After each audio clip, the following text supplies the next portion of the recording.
So ఇవాల్టి ఎడిటోరియల్కి వచ్చేస్తే title growing pains అని చెప్పి రాశాడు. పెయిన్స్ అంటే తెలుసు, కొన్ని ఇబ్బందులు, మనం పడుతున్న బాధలు, కష్టాలు, పెయిన్స్ అని చెప్పంటాం. సో వాటిలో గ్రోయింగ్ అంటే రోజు రోజుకి పెరిగిపోతున్నా, రోజు రోజుకి పెరుగుతున్నా అనేదాన్ని మనం గ్రోయింగ్ పెయిన్స్ అంటాం. India needs to grow faster to transition as a developed economy. India needs to grow faster. India ఫాస్ట్గా గ్రో అవ్వాల్సిన అవసరం ఉంది. To transition as a developed economy, ఒక డెవలప్డ్ ఎకానమీగా ట్రాన్సిషన్ అవ్వాలి అంటే ఇండియా ఇంకా ఫాస్ట్గా గ్రో అవ్వాలి. ఇప్పుడు అవుతున్న గ్రోత్ సరిపోదు.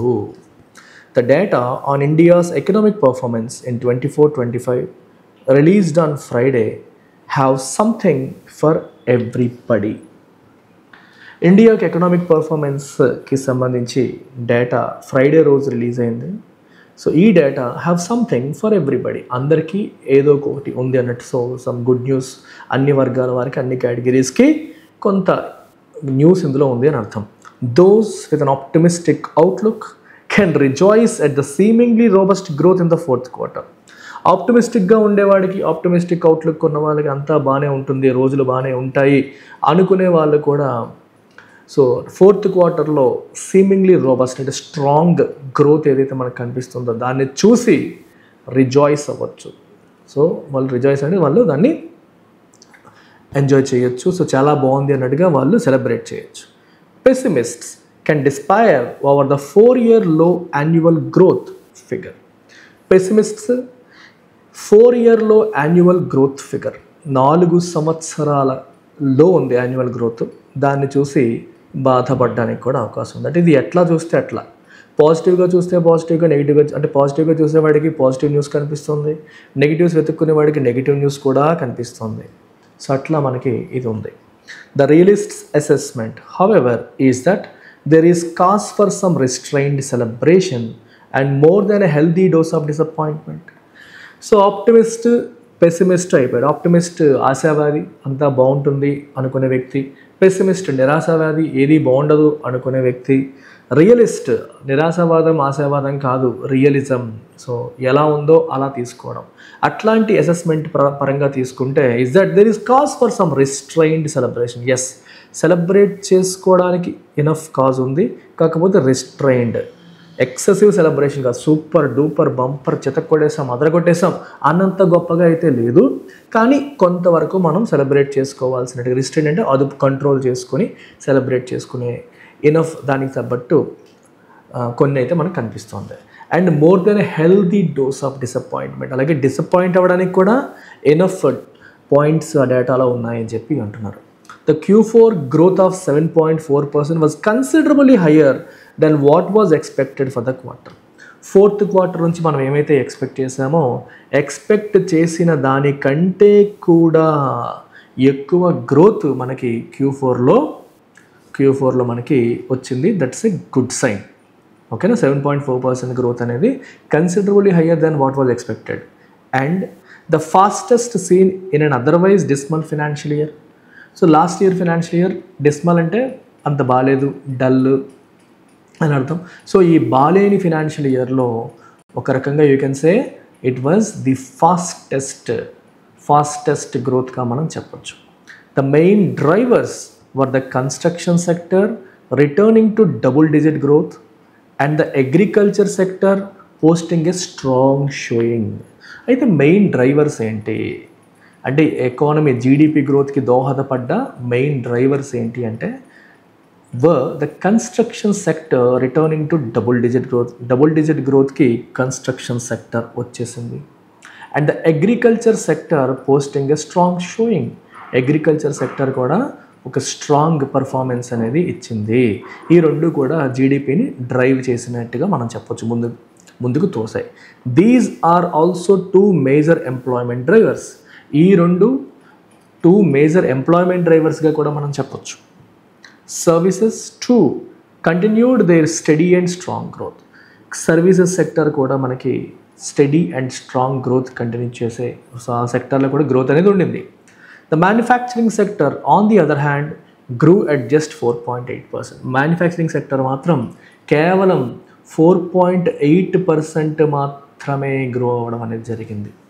Down from 11.3% in Q4 of the previous year. Previous year Q4లో 11.3% గ్రో అయితే మ్యానుఫ్యాక్చరింగ్, ఇప్పుడు ఈ క్వార్టర్లో మనకి 4.8% గ్రో అవ్వడం అనేది జరిగింది. సో మ్యానుఫ్యాక్చరింగ్ గ్రోత్ అనేది తగ్గింది. There is a reality check hiding in the aggregate numbers as well. So there is a reality check hiding in the aggregate numbers as well. The GDP growth rate of 7.4% was achieved in large part due to a 12.7% growth in net taxes. GDP growth rate of 7.4% ఎందుకు వచ్చింది? Due to a 12.7% growth in net taxes. Net ట్యాక్సెస్లో 12.7% growth rate అనేది వచ్చింది. ఓకేనా? So tax collection అనేది బాగా పెరిగింది, దానివల్ల మనకి జీడిపి గ్రోత్ కూడా పెరిగిందని చెప్పండి. ఎందుకంటే జీడిపి క్యాల్కులేషన్ చేసేటప్పుడు మనం GDP is equal to GVA plus net indirect taxes. Net indirect taxes జీవీఏకి యాడ్ చేస్తే మనకి జీడిపి అనేది వస్తుంది. కాబట్టి జీడిపిలో ట్యాక్సెస్ కూడా ఉంటాయి. ట్యాక్స్లో గ్రోత్ రావడం వల్ల కూడా జీడిపి పెరుగుతుంది అనేది గుర్తుపెట్టుకోవాలి. So this bump in tax collections provided a statistical boost without which growth in actual economic activity would have come in at around 6.8%. So tax కలెక్షన్స్లో వచ్చిన బంప్ అంటే పెరుగుదల ఒక స్టాటిస్టికల్ బూస్ట్ ఇచ్చింది, నెంబర్స్ పరంగా ఒక బూస్ట్ ఇచ్చింది. Without which growth in actual economic activity, అది లేకుండా యాక్చువల్ ఎకనామిక్ యాక్టివిటీలో growth would have come in at around 6.8%. 6.8% మాత్రమే వచ్చేది ఉండేది అది లేకుండా. The much hyped Mahakumbh effect on consumption expenditure also does not seem to have materialized. So చాలా ఎక్కువ హైప్ క్రియేట్ చేసిన Mahakumbh effect on consumption expenditure మీద మహాకుంభమేళా యొక్క ఎఫర్ట్ చాలా ఎక్కువ ఉంటుంది. ఆ టైంలో కుంభమేళా జరగడం వల్ల ప్రజలు విపరీతంగా ఖర్చు పెట్టడం వల్ల కూడా జీడిపిలో పాజిటివ్ ఇంపాక్ట్ ఉంటుందని చెప్పి అనుకున్నారు, కానీ అనుకున్నంతగా అది మెటీరియలైజ్ అవ్వలేదు, అది నిజం అవ్వలేదు అని చెప్పేసి చెప్తున్నారు. Growth in private final consumption expenditure in Q4 the Kumbh quarter came in at 6.6%, the slowest in 5 quarters. మరి మహాకుంభమేళా జరిగిన Q4లో కుంభ్ క్వార్టర్ అని చెప్పి పిలిచారు. దాంట్లో ప్రైవేట్ ఫైనల్ కన్జంప్షన్ ఎక్స్పెండిచర్ ఎంత ఉంది? కేవలం 6% మాత్రమే. సో పిఎఫ్సిఈ లేదా ప్రైవేట్ ఫైనల్ కన్జంప్షన్ ఎక్స్పెండిచర్ ఏదైతే ఉందో, ఈ ప్రైవేట్ ఫైనల్ కన్జంప్షన్ ఎక్స్పెండిచర్ యొక్క మీనింగ్ ఏంటి అంటే హౌస్ హోల్డ్స్ కన్జంప్షన్ కోసం ఎంత పెడుతున్నాయి ఖర్చు అనేది మనకి ఇక్కడికి వస్తుందన్నమాట. అది 6% ఉంది, which is the slowest in 5 quarters. గడిచిన 5 quartersలో ఇది స్లోయెస్ట్ అని మనం చెప్పొచ్చు. Capital formation, however, grew at a robust 9.4% as the government finally sped up its sluggish capital investments. Capital formation మాత్రం 9.4% పెరిగింది, ఎందుకంటే government finally sped up it sluggish capital. Sluggish అంటే అంతగా కదలిక లేక డల్గా ఉండేదాన్ని మనం స్లగ్గిష్ అంటాం. క్యాపిటల్ ఇన్వెస్ట్మెంట్స్ అంటే పెట్టుబడులు, అంటే పెద్ద పెద్ద పెట్టుబడులు మనం క్యాపిటల్ ఇన్వెస్ట్మెంట్స్ అని చెప్పంటాం. సో గవర్నమెంట్ ఫైనల్లీ ఏం చేసింది? స్పీడప్కి పాస్ట్ టెన్స్ స్పెడప్. సో తన స్లగ్గిష్ క్యాపిటల్ ఇన్వెస్ట్మెంట్స్ని గవర్నమెంట్ స్పీడప్ చేసింది. దానివల్ల క్యాపిటల్ ఫార్మేషన్ అనేది 9.4%, రోబస్ట్ అంటే స్ట్రాంగ్ అని అర్థం, స్ట్రాంగ్ 9.4% పెరగడం అనేది జరిగింది. Government officials and union ministers have expressed their satisfaction at the 6.5% growth in 24-25, the slowest since the pandemic, saying it is still the fastest among major economies and not bad in the context of a growth scarce global environment. Government officials మరియు union ministers have express there satisfaction express చేశారు. ఏ విషయంలో? At the 6.5% growth in 24-25. Capital investment అర్థం ఏంటమ్మా? పెట్టుబడులు, business expansion కోసం, కొత్త business పెట్టడం కోసం చేసే పెట్టుబడులు మనం క్యాపిటల్ ఇన్వెస్ట్మెంట్స్ అని చెప్పేసి అంటాం.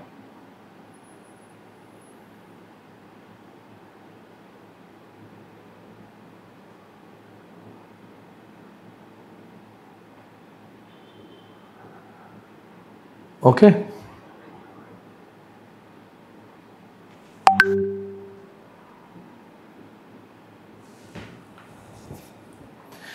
ఓకే. నెక్స్ట్ ఏంటంటే మనకి the slowest since the pandemic saying it is still the fastest among major economies and not bad in the context of growth scares global environment. ఇక్కడ ఏం రాశారు, government officials, union ministers 6.5% growth అనేది బాగానే ఉంది, pandemic start అయిన తర్వాత ఇది slowest, but still ఓవరాల్గా బాగానే ఉంది అని చెప్పేసి, ఓవరాల్గా అదంత బ్యాడ్ కాదు, బాగానే ఉంది అన్నట్టుగా వాళ్ళు ఎక్స్ప్రెస్ చేశారు. And it is still the fastest among major economies అన్నిట్లో మనం తీసుకుంటే it is still the fastest. China ఇలాంటి అన్ని దేశాలతో పోల్చుకుంటే మనదే ఫాస్టెస్ట్గా ఉందని కూడా వాళ్ళు అంటున్నారు. And not bad in the context of growth scares. Global environment అంత పాజిటివ్గా లేదు, గ్రోత్ అనేది ఒక స్కేర్సిటీ లాగా ఉండే పరిస్థితి మనకి కనిపిస్తుంది. ఇట్లాంటి టైంలో గ్రోత్ స్కేర్స్ గ్లోబల్ ఎన్వైరన్మెంట్లో ఇది అంత నాట్ బ్యాడ్ అని చెప్పి మనం చెప్పొచ్చు. సూపర్ కాదు, బట్ నాట్ బ్యాడ్, అలాగని ఎక్స్ట్రీమ్లీ బ్యాడ్ కూడా కాదు అని చెప్పి. ఎందుకంటే గ్లోబల్ ఎన్వైరన్మెంట్లో గ్రోత్ అనేది లేని పరిస్థితి. ఎందుకంటే ఎకానమీలో ఈ స్ట్రగుల్ అవుతున్నాయి ఎకానమీస్, రిసెషన్ వైపు కొన్ని వెళ్తున్నాయి కాబట్టి మనకి ఈ problem. All of this is true, yet not bad is not nearly good enough for India. ఇదంతా నిజమే, all of this is true, yet not bad is not nearly good enough for India. India లాంటి ఎదుగుతున్న country point of వ్యూలో మీరు గమనిస్తే not bad అనేది సరిపోదు, భారతదేశానికి ఎక్సలెంట్ ఉండాలి. Not bad is not enough for India. Not bad అంటే సరిపోదు అని అర్థం. The race is not with the rest of the world but is an effort to keep pace with the countries growing requirements. ఇప్పుడు India యొక్క race బయట దేశాలతో కాదు. మనం అనుకుంటాం బయట దేశాల కంటే మనం బెటర్గానే ఉన్నాం కదా అని. యాక్చువల్గా మన రేస్ అనేది బయట దేశాలతో కాదు. మరి ఎవరితో మన రేస్ అంతా? It is an effort to keep pace with the countries growing requirements. Country యొక్క పెరుగుతున్న growing requirements to keep pace with, మనకి నీడ్స్ ఎలా ఉన్నాయి ఆ నీడ్స్ని పికప్ చేయడానికి, to keep pace with the countries growing requirements. Okay, so ఎంత requirements ఉన్నా రిక్వైర్మెంట్స్ని మనం ఇమీడియట్గా ఫుల్ఫిల్ చేయగలుగుతున్నామా లేదా? సో రిక్వైర్మెంట్స్ తగ్గట్టుగా ఇమీడియట్గా మన సర్వీసెస్ ఫుల్ఫిల్ చేయగలగాలి. అలా చేస్తే ఇండియా బాగా గ్రో అవుతున్నట్టు అని అర్థం. The Modi government with its sights set on a Viksit Bharat by 2047 must be held to a higher standard in line with its aspirations. So Modi government 2047 కల్లా వికసిత్ భారత్ అంటే డెవలప్డ్ కంట్రీగా మారాలని చెప్పి అనుకుంటుంది. అట్లాంటప్పుడు మనం పక్క దేశాలతో పోలిస్తే ఎంతగా ఎదిగాము, ఎంతగా గ్రో అయ్యాము అని చూసుకొని సాటిస్ఫై అయితే సరిపోదు. మరి మనం దేనిపైన ఫోకస్ చేయాలి? మనం ఒక హయ్యర్ స్టాండర్డ్ పెట్టుకోవాలి. మన ఆస్పిరేషన్స్కి తగ్గట్టు హయ్యర్ స్టాండర్డ్ పెట్టుకొని మనం అడుగులు ముందుకు వెయ్యాలి. If as the economic survey points out, Viksit Bharat by 2047 requires sustained economic growth of close to 8% every year for at least a decade. Then India is decidedly moving very slowly, even if in the right direction. So ikkada em rasaro chudandi. If as the economic survey points out chestunnattu, Viksit Bharat by 2047 requires sustained economic growth. 2047 కల్లా వికసిత్ భారత్ మనకి రావాలి అంటే ఏం కావాలి? Sustained economic growth of close to 8% కావాలి every year for at least a decade. ఒక దశాబ్దం పాటు ఎవ్రీ ఇయర్ 8% చొప్పున ఎకనామిక్ గ్రోత్ సాధిస్తేనే మనం 2047 కల్లా డెవలప్డ్ ఎకానమీగా అవుతాము అని అర్థం. అలాంటి దాంతో మనం కంపేర్ చేస్తే ఇండియా రైట్ డైరెక్షన్లో వెళ్తున్నప్పటికీ చాలా స్లోగా వెళ్తోంది అని అర్థం. In his press conference, Chief Economic Advisor V. Anant Nageshwaran said, India was entering a phase of low inflation and stable growth. Anant Nageshwaran ఏమంటున్నారంటే ఇండియా ఎంటర్ అవుతుంది. దేంట్లో ఎంటర్ అవుతుంది? was entering a phase of low inflation and stable growth. లో inflation మరియు stable growth అనే ఫేజ్లో enter అవుతుంది. So ఇండియాలో ఇన్ఫ్లేషన్ కంట్రోల్లోకి వచ్చేసింది, తక్కువ ఉంది, అలాగే గ్రోత్ అనేది స్టేబుల్ అయ్యే రోజులు ఉంటాయి. సో అన్నీ మంచి సెకనములే మనకు ఉన్నాయని అర్థం. Stability can be good, stability మంచిదే. Since it implies lower chances of growth slowing. So దీనివల్ల గ్రోత్ స్లో డౌన్ అయ్యే అవకాశాలు మనకి తగ్గుతాయి కాబట్టి it's a good sign. Yet it also implies growth is unlikely to accelerate significantly either. So దాని అర్థం ఏంటంటే గ్రోత్ విపరీతంగా పెరిగిపోయే పరిస్థితి కూడా లేదు అనే విషయం కూడా దీని ద్వారా మనకు తెలుస్తుంది. The government needs to consider whether this is truly a satisfactory situation for a transitioning economy.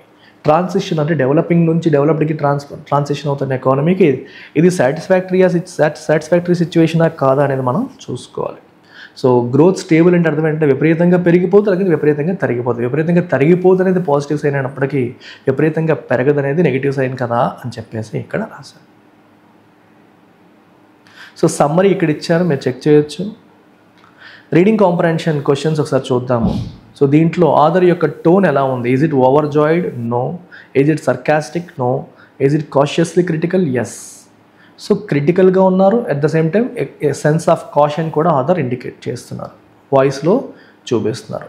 అంటే మనం విపరీతంగా ఆనందపడిపోవడానికి లేదు, అలాగే విపరీతంగా బాధపడిపోవడానికి లేదు అనే మోడ్లో చెప్పారు. Main idea, India's economy is performing better than all other economies. అది మెయిన్ ఐడియానా? ఇండియా సూపర్గా చేస్తుంది, మిగిలిన ఎకానమీస్ కంటే బెటర్గా ఉంది అని చెప్పడం మెయిన్ ఐడియానా? కాదు. Tax collections are the primary reason for India's high growth. Only tax collections వల్లే ఇండియా ప్రధానంగా గ్రో అయిపోతుందని చెప్పడం ఉద్దేశమా? No. India's current growth rate is stable but insufficient to meet its long term. Yes. Growth rate current స్టేబుల్గా ఉంది కానీ long term developmental గోల్స్ని meet అవ్వడానికి అది సఫిషియెంట్ కాదు అనేది ఇక్కడ రాశారు. Next inference. What can be inferred? India no longer needs to focus on economic reforms. అలా ఏం చెప్పలేదు. Government is satisfied with current growth but experts believe more is. Yes, government ఏమో సాటిస్ఫై అయిపోయింది కానీ ఎక్స్పర్ట్స్ ఇంకా చాలా కావాలి అని చెప్పేసి వాళ్ళు అంటున్నారు. గవర్నమెంట్ పాయింట్ ఆఫ్ వ్యూలో దిస్ ఇస్ ఇనఫ్, బాగుంది, చాలా బాగుంది, కానీ experts we need more growth, ఇంకా కావాలి, సరిపోదని అంటున్నారు. Private consumption is no longer a key component. No, it is still a key component. Inflation rising sharply, రివర్స్లో ఉంది. ఇన్ఫ్లేషన్ కంట్రోల్ అయింది, షార్ప్ రైజ్ లేదు. Answer is B. అజంప్షన్ చూడండి ఒకసారి. All major economies are growing faster. No. High tax collections are reliable measure of real economic growth. No. Sustained high economic growth is essential for. Yes, high economic growth ఉండాలి, అది sustained అవ్వాలి. అది ఎక్కువ కాలం sustain అయితేనే మనం India developed country 2047 కల్లా developed కంట్రీగా మారుతుంది. Manufacturing growth is no longer important for India's development. Manufacturing growth అనేది ఇండియా డెవలప్మెంట్కి ఈజ్ నో లాంగర్ ఇంపార్టెంట్. అలా ఏం లేదు, అన్నీ ఇంపార్టెంటే, అన్ని సెక్టార్స్ ఇంపార్టెంటే కాబట్టి answer is C. Bank, railway, ఎస్ఎస్సికి అన్నింటికి కూడా మన దగ్గర కోర్సెస్ ఉన్నాయి. అన్నింటికి ఆఫ్లైన్ మరియు ఆన్లైన్ అందుబాటులో ఉన్నాయి. ఇంగ్లీష్ మాత్రమే ప్రాబ్లం అనుకునే వాళ్ళు you can go for English infinity. Live plus recorded ఫార్మాట్లో మీకు అందుబాటులో ఉంది. ఏ డౌట్ ఉన్నా ఈ నెంబర్కి కాంటాక్ట్ చేసి వివరాలు తెలుసుకోవచ్చు. That's about it. Take care and then bye.